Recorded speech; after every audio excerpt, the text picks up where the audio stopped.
रीवा शहर के वृंदावन गार्डन में आज स्वस्थ समाज और न्यायपूर्ण समाज के लिए अध्यात्म कितना जरूरी है, इस पर एक चर्चा रखी गई, जिसमें मुख्य अतिथि के रूप में उड़ीसा से रिटायर्ड जज, हाई कोर्ट के जज पहुंचे एवं इसके अलावा रीवा डीआईजी साकेत पांडे भी मौजूद रहे। आइए सुनते हैं इस मौके पर डीआईजी साकेत पांडे ने अपने क्या विचार रखे। आदरणीय सम्माननीय विद्वत मंच, आदरणीय श्रद्धेय सभी श्रोतागण, हमारे पिताजी भी आईएएस अफसर हैं, यूपी कैडर के थे। कर्पूर गौरव सिखाया जाता था और ये बोला जाता था कि बिना नहाए स्कूल नहीं जाओगे, जल्दी में जाना भगवान को प्रणाम कर लेना। आज हम किस बच्चे की बात करते हैं जो बड़ा होके हमारे साथ रहेगा, जिस बच्चे की हम नींव में ये चीजें नहीं डाल रहे हैं कि प्रभु राम अपने भाई के साथ क्या किए, भाई ने भाई के साथ क्या किया, पिता ने पुत्र के साथ किया। ये चीजें जब तक हम उनको संस्कारित नहीं करेंगे तो फिर हमारा वही समाज, विधि सम्मत समाज की अवधारणा नहीं पूर्ण हो पाएगी। मुझे याद है सर, एक व्याख्यान में था, मैं भगवान राम के चरित्र का व्याख्यान चल रहा था, तो उसमें कहा गया कि जब भगवान वनवास के लिए जा रहे थे तो उन्होंने अपने पिता से यह कहा कि मैं आपका योग्य पुत्र नहीं बन पाया। तो वो चौंक गए। उन्होंने कहा नहीं, तुम तो मर्यादा के रक्षक हो, मर्यादा पुरुषोत्तम हो, मर्यादा की परिभाषा तुम ही हो, तुम्ही से चालू होती है मर्यादा। बोले नहीं, बोले योग्य पुत्र वह होता है जो माता पिता के द्वारा दिए गए, उसमें माता पिता में बड़ा भी आता है, गुरु भी आते हैं, कि दिए गए आदेशों का अक्षरशः पालन करे, बिना विचारे, और वह कार्य करके ले आए। दूसरा, सुयोग्य पुत्र, सुपुत्र वह होता है जो माता पिता के दिमाग में यदि कोई ख्याल आ रहा है और वो आदेश करने के पहले ही पुत्र उनके मनोभाव को समझ जाए और उसको आदेश मानते हुए कार्य पूर्ण कर ले, तो वह होता है सुपुत्र। और मैंने आपको इतना परेशान किया वनवास के लिए कि आपके आदेश के बाद मुझे जाना पड़ रहा, तो मैं आपका सुपुत्र कहाँ हूं कि मैं आपके मने भाव को नहीं समझता। ये जब हमारे समाज का ही आधारभूत है, हम इसको क्यों भूलते जा रहे हैं? दुनिया की बड़ी बड़ी बात करेंगे, यहाँ अमेरिका, दिल्ली, अरे सबका बाप यहाँ बैठा हुआ है, रामचरितमानस, उसको पढ़ो आप, उसको समझो, उसकी व्याख्या ही लोग नहीं कर पाए अभी तक। रिसर्च चल रही, त्रिधर वोट का हद में देगी, वो तिनके पे रिसर्च चल रही। अरे वाह रामचरितमानस, वाह तुलसी बाबा, एक एक शब्द पे रिसर्च चल रही है और रिसर्च पूर्ण नहीं हो पा रही। और उसी के देश में यहाँ वृद्धाश्रम बन रहे हैं सर, उसी के देश में अनाथालय बन रहे हैं सर। क्यों? उसी के देश में कुपोषण के शिकार बच्चे हो रहे हैं। क्यों? आपको बताते हुए मुझे दुख हो रहा है कि अगर उधर चंबल साइड में अगर कहीं कोई समस्या है माल न्यूट्रिशन की तो समझ में आती है, बट रीवा में भी माल न्यूट्रिशन है, कुपोषण है, जहां किसी चीज की कमी नहीं है।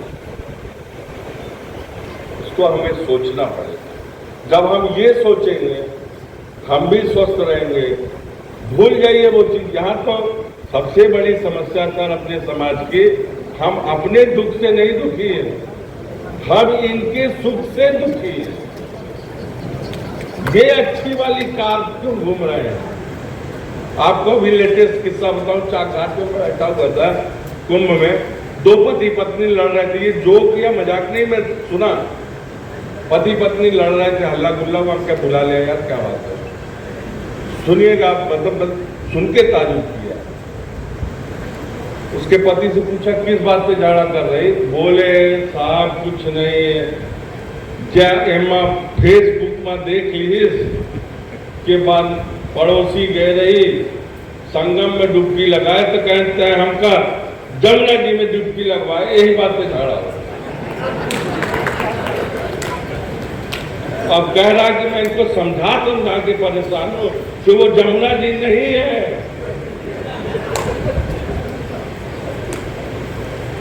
तो दुखी आदमी क्यों है? अपने दुख से नहीं, दूसरों के सुख को देख के दुखी है। मैं बोला वैसे भी घुटने की दिमाग वाला आदमी हूँ, बड़े बड़े विद्वजन आदरणीय न्यायमूर्ति महोदय और सबसे ज्यादा मुझे तंग करने वाले बार काउंसिल के अध्यक्ष रोजे ज्ञापन लिए मैंने ऐसी तैसी की है। अब बोलते हैं, अब यहाँ बोलते आप स्वस्थ रहो, प्रसन्न रहो। अब ये आएंगे ज्ञापन लेने तो आज की क्षण का मैं याद दिलाऊंगा। देखिए बस मैं यही कहूंगा कि जीवन का सच में कोई भरोसा नहीं। मैं अपने जीवन का एक सिद्धांत बनाया हूं, अगर अच्छा लगे तो आप भी सोचिएगा। मैं जब रोज घर से निकलता हूं सर, तो मेरी और मैं जब तक एसपी रहा, मैं सभी थानेदारों से डीएसआर में एक जानकारी मांगता था कि आज के दिन बिना किसी टेलीफोन के, बिना किसी सिफारिश के, बिना किसी बदमाशी किए हुए किसी गरीब आदमी की सुनवाई करता और उसका उस आवेदन का निराकरण कर देना। जो तुम्हें खुशी मिलेगी वो खुशी कहीं नहीं मिलेगी। मैं दिन भर यही सोचता हूं, कोई एक आदमी के लिए मैं आज अपना पूरा दिन उसकी मदद में लगा दूं, और यदि उसका काम हो जाएगा तो मैं अपने को सबसे ज्यादा सौभाग्यशाली मानूंगा। अब इससे ज्यादा इतने भारी विषय पे नहीं बोल सकता, बहुत तगड़ा विषय है। जबकि मैं भी लॉ ग्रेजुएट हूँ, पांडे जी को पता है,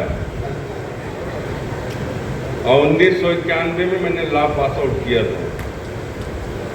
और आज जब मैं पीएचडी में टॉप किया था तो हमारे लिए तो गर्व का विषय भी है, आपके लिए भी, कि आपका छोटा भाई हूं मैं।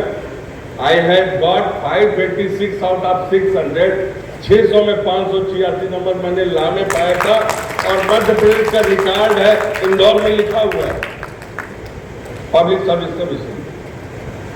सभा हो कानून जाने है।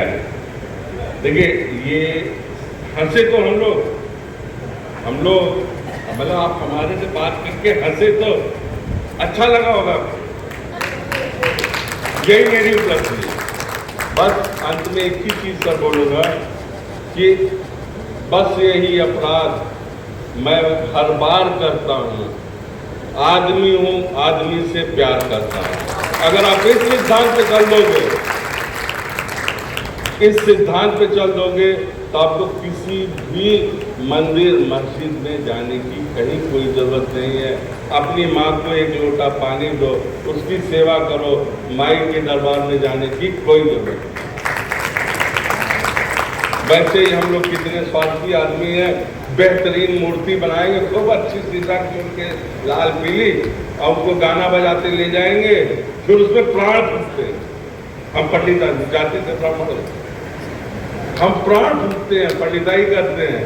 जब उसमें जान आ जाती है तो फिर कटोरा लेके खड़े हो जाते हैं कि भैया हमका एक बार विधायक बनाए। करते हैं कि नहीं हम लोग? हम ही ने भगवान को बनाया, फिर हमें उसके सामने कटोरा लेके बैठ गए। और जो भगवान हमारे सामने बैठे हुए हैं, ईश्वर अंश जीव अविनाशी, ईश्वर का अंश आप हो और हम हैं, उसको हम भूल जाएंगे, तब इसी कागज की जरूरत पड़ेगी। धन्यवाद।